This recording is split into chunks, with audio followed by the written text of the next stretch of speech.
तो hello guys. प्रारंभ 28 modern history Devendra Dubey sir की क्लास हो चुकी है। तो चलिए देखते हैं कि आज की क्लास में सर ने क्या पढ़ाया और फटाक से एक क्विक रिवीजन कर लेते हैं। आज जो कुछ ही पढ़ाया गया और इधर भी जो हिस्ट्री में जो कुछ ही पढ़ाया जा रहा है वो बड़ा ही इंटरेस्टिंग है। और अभी देखा जाए तो बहुत ही इम्पोर्टेंट टर्म भी चल रहा है। तो मैं सोच रहा हूँ क्योंकि मैं भूल जा रहा हूँ पुरानी चीज़ों को, तो अभी पहले का रिवीजन करते हैं, उसके बाद आज का रिवीजन करेंगे। तो सबसे पहले हम लोग जब आते हैं तो हम लोग देखते हैं कि भैया राष्ट्रवाद का उदय होता है। इस चैप्टर के अंतर्गत हम लोग ये देखते हैं कि 1757 की क्रांति होती है, फिर चीज़ें आगे बढ़ती हैं, 1857 क्रांति होती है और उसके बाद धीरे धीरे कहानी आगे बढ़ती है। अंग्रेजों का साम्राज्य स्थापित हो जाता है यहाँ पर और अंग्रेज अब पूर्ण रूप से यहाँ पर अपना अधिकार जमा लेते हैं और फिर होता है राष्ट्रवाद का उदय। राष्ट्रवाद के उदय के कुछ कारण थे, उन कारणों के अंतर्गत हमने बहुत सारे कारण पढ़े। कारण के अंतर्गत बहुत सारे कारणों में ये भी था कि नस्लीय भेदभाव, आधुनिक और पाश्चात्य शिक्षा का प्रसार, प्रेस अखबार का प्रसार होता है, परिवहन संचार का विकास होता है, लॉर्ड रिटन की प्रशासनिक नीतियाँ, इल्बर्ट बिल विवाद होता है, अंग्रेजों द्वारा आर्थिक शोषण होता है और सामाजिक और धार्मिक आंदोलन राष्ट्रवाद के जो प्रमुख कारण हैं इनमें बनते हैं। धीरे धीरे करते करते हम लोग को ये सारी चीज़ें समझ में आ चुकी हैं कि किस तरह से चीज़ें हुई। सबसे पहले हम लोग फिर से रिवाइज कर लेते हैं कि क्या क्या होता था। सबसे पहले हम लोग देखते हैं शस्त्र अधिनियम सन 1878 को और वर्नाक्यूलर प्रेस अधिनियम सन 1878 को। वर्नाक्यूलर के अंतर्गत समाचार पत्र पर रोक लगाया जाता है, प्रतिबंध लगाया जाता है, परंतु ये जो प्रतिबंध है ये अंग्रेजी पत्रिकाओं पर लागू नहीं होता है। इसी बीच एक पत्रिका रहती है जिसका नाम रहता है अमृत पत्रिका, है ना? अमृत पत्रिका शायद नाम रहता है उसका। मैं देख लेता हूँ। ठीक है, अमृत बाजार पत्रिका नाम रहता है। तो ये बंगाल भाषा में समाचार पत्र चलता था और ये रातों रात अपना जो भाषा है चेंज करके अंग्रेजी कर लेती है। इस प्रकार जो ये पत्रिका है इस पर तो अंग्रेजों का कोई बहुत विशेष प्रभाव नहीं पड़ता है और अंग्रेज चाहते ही थे कि इस पर प्रभाव पड़े, बट इस पर प्रभाव नहीं पड़ता है। ठीक है, इल्बर्ट बिल विवाद आता है। इल्बर्ट बिल के अंतर्गत हम लोग देखते हैं कि लॉर्ड रिपन आते हैं नए वायसराय बन के सन 1880 में। फिर उसके बाद चीज़ें आगे बढ़ती हैं। वो 1883 के लगभग में 1883 में 18 बिल विवाद 1883 में होता है। वायसराय बनकर आते हैं, ये भारतीयों के प्रति उदारवाद रहते हैं। इल्बर्ट बिल इन्होंने कब पारित किया इसका कोई डेट तो नहीं लिखवाया गया है, बट ऐसा सही रहेगा कि मैं 1883 ही रखूँ। तो इल्बर्ट बिल आता है। इल्बर्ट बिल के अंदर ये कहा जाता है कि भैया अब भारतीय भी यूरोपियों का केस देख सकते हैं। यूरोपीय लोग जो है विरोध करते हैं और संशोधन होता है। संशोधन के अंदर ये होता है कि भैया अब भारतीय लोग यूरोपियों का केस देखेंगे, मगर एक यूरोपीय न्यायाधीश का रहना आवश्यक है। भारतीय न्यायाधीश जब यूरोपीय का केस देख रहा है तो ठीक है, चीज़ें आगे बढ़ती हैं। फिर उसके बाद आईएनसी। हाँ, इसके बाद एक बहुत याद रखने वाली चीज़ जो रहती है वो होती है कि भैया प्रारंभिक में अखिल भारतीय राजनीतिक संगठन की आवश्यकता पड़ती है और प्रारंभ में जो योजना बनती है वो बनती है पूना में सम्मेलन के लिए, परंतु पूना में जो सम्मेलन है वो हैजा फैल जाने के कारण स्थगित हो जाता है सम्मेलन। अंततः दिसंबर में 1885 में बॉम्बे के गोकुलदास तेजवाल संस्कृत कॉलेज में 72 प्रतिनिधियों की उपस्थिति में भारतीय राष्ट्रीय कांग्रेस की स्थापना होती है और WC बनर्जी इसके प्रथम अध्यक्ष बनते हैं। ठीक है, ये तो थी पहली क्लास जो कि धीरे धीरे भूल रही है। चलो भाई, इसके बाद हम लोग देखते हैं उदारवादी चरण, उग्रवादी चरण को, नरम दल और गरम दल को। नरम दल कुछ सुधार की मांग करते हैं। राजनीतिक, प्रशासनिक, आर्थिक, सामाजिक, न्यायिक और सैन्य मांग होता है उन लोगों का। नरम दल के लोग ये सोचते हैं कि जो अंग्रेज हैं वो काफ़ी निष्ठापूर्ण हैं, है ना, न्यायपूर्ण हैं, परंतु उग्रवादी ठीक इनके उल्टे होते हैं। इनको तुरंत जो है परिवर्तन चाहिए रहता है, इनको तुरंत ही सब कुछ चाहिए रहता है और ये काफ़ी गर्म लोग रहते हैं, है ना, नरम से काम नहीं लेते हैं। बंगाल की बात की जाती है तो विपिन चंद्र पाल, पंजाब की बात की जाए तो लाला लाजपत राय और बॉम्बे में बाल गंगाधर तिलक गरम दल के अंतर्गत प्रमुख नेता थे। इसके बाद नरम दल वाले जो थे वो तिलक जी को बनाना चाहते हैं अपना अध्यक्ष, परंतु उनका ये एक और नीति भी रहता है कि वो जहाँ अधिवेशन करेंगे वहाँ पर वो अध्यक्षता वहाँ के व्यक्ति को अध्यक्ष नहीं बनाएंगे। उनका मन रहता है कि तिलक जी को अध्यक्ष बनाएं, और जो गरम दल के लोग होते हैं वो अधिवेशन कुछ हो रहा होता है उस समय, उसका जो क्षेत्र डिसाइड किया जाता है वो डिसाइड कर देते हैं वो लोग इधर बॉम्बे का क्षेत्र, और बॉम्बे में तिलक जी रहते हैं। इसीलिए अब नरम दल और गरम दल के बीच विवाद हो जाता है। विवाद के अंतर्गत एक वो लोग अलग हो जाते हैं, विवाद विस्तार होता है, पैदाना संपन्न होते हैं, बंगाल का विभाजन होता है। ठीक ठीक ठीक ठीक ठीक। अच्छा, अभी तक वो लोग अलग अलग नहीं हुए हैं। ठीक ठीक ठीक ठीक ठीक, मैं ज़्यादा आगे चला गया हूँ। चलो भाई, तो बंगाल का विभाजन होता है 1905 में, दो भागों में बढ़ जाता है।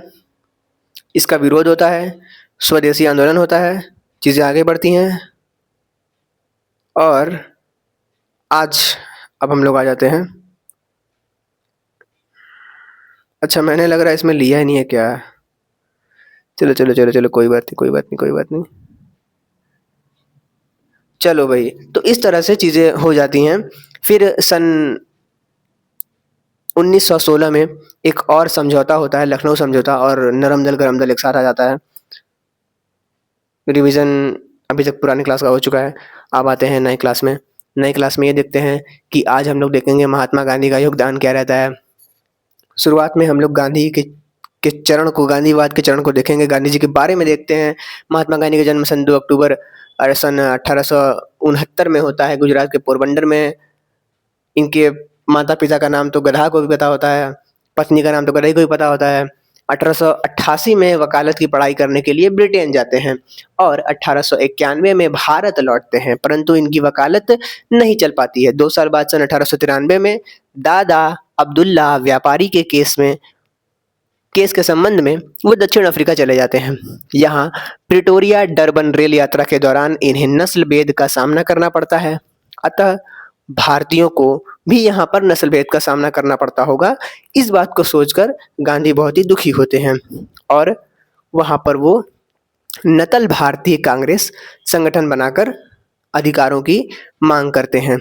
लगभग 20 साल बाद ये आते हैं हमारे भारत, 9 जनवरी सन 1915 को, और इस दिन को मनाया जाता है प्रवासी भारतीय दिवस के रूप में। अब हम लोग देखते हैं कि महात्मा गांधी के भारत आगमन पर क्या हुआ। महात्मा गांधी के भारत आगमन पर हम ये कह सकते हैं कि जो गांधीवादी चरण है उसका आरंभ धीरे धीरे होने लगता है। सन 1918-47 तक गांधीवादी चरण चलता है। 1915 में भारत आते हैं और धीरे धीरे चीज़ों को आगे बढ़ाते हैं। सबसे पहले ये ये पहले तो देखते हैं कि यहाँ की हालत क्या है। तो कांग्रेस सशक्त संगठन बन चुका होता है इनके आने पर, भारत में स्वदेशी आंदोलन हो चुका होता है, और मध्यम वर्ग राजनीति में सक्रिय हो जाता है। गरम दल कमजोर पड़ जाता है, और तिलक जी को 6 साल की जेल हो जाती है, और वो जेल काट कर आ भी जाते हैं सन 1914 में। एनी बेसेंट के साथ मिलकर ये होम रूल आंदोलन की तैयारी कर रहे होते हैं। उस समय प्रथम विश्व युद्ध के कारण आर्थिक कठिनाइयाँ चल रही होती हैं। नरम दल प्रेरणा का स्रोत बन चुका होता है। गोपाल कृष्ण गोखले और मोहम्मद अली जिन्ना जैसे नेता इसमें शामिल होते हैं। गोपाल कृष्ण गोखले के गांधी के राजनीतिक गुरु होते हैं। ठीक है, तो गोपाल कृष्ण गोखले जो है वो गांधी जी के गुरु होते हैं, और ये कहते हैं कि गांधी जी भैया आप यहाँ इतने दिन बाद यहाँ पर आए हैं, थोड़ा भारत को जानिए। तो वो कहते हैं कि भारत का थोड़ा भ्रमण कीजिए। फिर भारत का भ्रमण करने के लिए गांधी जी 1 साल के लिए निकल जाते हैं। फिर वो देखते हैं कि यहाँ पर तो बहुत ही शोषण हो रहा है किसानों का। चलो भाई, सब कुछ ये देखते हैं। फिर एक दिन 1916 में जब बीएचयू का स्थापना हो रहा होता है, तो उसमें गांधी जी को बुलाया जाता है। गांधी जी जाते हैं, वहाँ पर भाषण देते हैं, और भाषण में बोलते हैं कि मुझे आलोचना करते हैं यहाँ के नेताओं का, कि मुझे बहुत ही अफसोस है कि यहाँ के किसानों का हाल ऐसा है। वो कुछ विशेष तरीके से बोलते हैं कि सार्वजनिक भाषण देते हैं और राष्ट्रवादी नेताओं की आलोचना करते हैं। उन्होंने किसानों को राजनीतिक मुख्यधारा में लाने का प्रयास क्यों न किया, ऐसा कहकर वो वहाँ के राष्ट्रवादी नेताओं की आलोचना करते हैं। उसके बाद गांधी जी का आरंभिक आंदोलन शुरू होता है, और पहला आंदोलन होता है चंपारण सत्याग्रह। सत्याग्रह का अर्थ है सत्य के लिए आग्रह करना, मतलब बिना किसी को चोट पहुंचाए सत्य के लिए आग्रह करना ही सत्याग्रह है। सबसे पहले हम लोग देखते हैं चंपारण सत्याग्रह को। इसका कारण होता है 3 कठिया व्यवस्था। इसके अंतर्गत जो किसान होते हैं उनके 3/20 भूभाग पर अंग्रेज कहते हैं कि तुम नील उगाओ, जबरदस्ती वो नील उगाते हैं। इस बात से अंग्रेज नाराज रहते हैं, सॉरी किसान नाराज रहते हैं। वो जाते हैं वहाँ के क्षेत्रीय नेता राजकुमार शुक्ला के पास। राजकुमार शुक्ला जाते हैं गांधी के पास। गांधी आते हैं।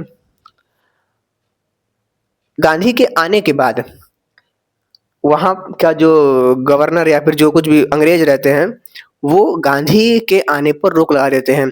फिर भी गांधी उनकी अंग्रेजों की बातें नहीं मानते हैं। वो बोलते हैं तुम्हें जो करना है कर लो। फिर सत्याग्रह होता है। अंग्रेज अंत में मान जाते हैं और 3 कठिया व्यवस्था को खत्म कर देते हैं। पहला सत्याग्रह सफल होता है। अहमदा मिल मजदूरों का समर्थन। इसके बाद हम लोग देखते हैं अहमदाबाद में एक मिल मजदूरों का सत्याग्रह होता है या फिर एक तरीके से कह सकते हैं विद्रोह होता है। उसको देखते हैं। ये होता है 22 फरवरी सन 1918 में। प्लेग फैल जाता है। प्लेग फैलने के कारण जो वहाँ के मिल होते हैं, मिल कारखाने होते हैं, वहाँ पर मजदूर कम आने लगते हैं। फिर मजदूरों को लालच दिया जाता है कि तुम लोग आओ यहाँ पर काम करो, हम लोग तुमको तुम्हारी सैलरी का दुगना देंगे। यानी कि 100%, 80% से 100% उनको बोनस देने का मांग बोला जाता है, ललचाया जाता है। वो जाते हैं। फिर सामान्य परिस्थिति होने पर जो मिल का मालिक होता है वो बोनस को एकदम समाप्त कर देता है। फिर जो वहाँ के मजदूर रहते हैं वो गुस्सा हो जाते हैं कि अरे पूरा बोनस बंद कर दिया तुम हमारा। बोनस बंद होता है। फिर वो मांग करते हैं 50% बोनस की। मना कर दिया जाता है, मालिक के द्वारा मना कर दिया जाता है।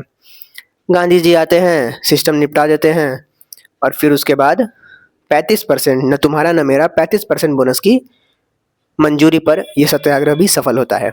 उसके बाद हम आते हैं खेड़ा सत्याग्रह पर। 22 मार्च सन 1918।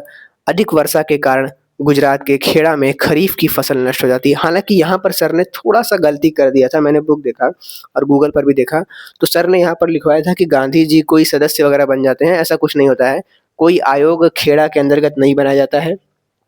सब कुछ सिंपल चल रहा होता है। तो मैंने उसको सही करके लिखा है यहाँ पर कि भारी नुकसान होता है। अंग्रेजों ने कर माफ नहीं किया और अकाल कोड के अंतर्गत यदि उपज 1/4 से कम है तो कर न वसूला जाएगा। इस बात को खारिज करते हुए वो कर वसूलते रहे। गांधी जी खेड़ा आए, किसानों को कर देने से मना कर दिया और सत्याग्रह आरंभ हुआ। अंग्रेजों ने मांगे जो थीं उनको मान लिया, कर संग्रह स्थगित कर दिया, जब्त संपत्तियां वापस कर दी। सत्याग्रह गांधी जी के द्वारा रोका जाता है अब, क्योंकि जो भी चीज़ें हैं वो मान ली जाती हैं, परंतु ये सत्याग्रह भी सफल रहा। इस प्रकार से आज हम लोगों ने ये 3 सत्याग्रह पढ़े: चंपारण सत्याग्रह, खेड़ा सत्याग्रह और मिल मजदूरों का समर्थन। इसके बाद हम लोगों ने यहाँ पर भी कुछ चीज़ों को देखा कि भारत में आगमन के बाद क्या स्थितियाँ रहती हैं। ये चीज़ और ये चीज़ इम्पोर्टेंट रहा। ये तो फालतू की चीज़ें थी, चलो चल रहा है। हालांकि काम तो ये भी आएगा, बट चलिए आज की क्लास में मज़ा बहुत आया, मतलब एकदम दिल खुश हो गया देवेंद्र सर के साथ पढ़ के। तो चलिए मिलते हैं नेक्स्ट क्लास में। अब कल के रिवीजन के लिए मस्त रिवीजन हो गया आज। नेक्स्ट वीडियो मिलते हैं।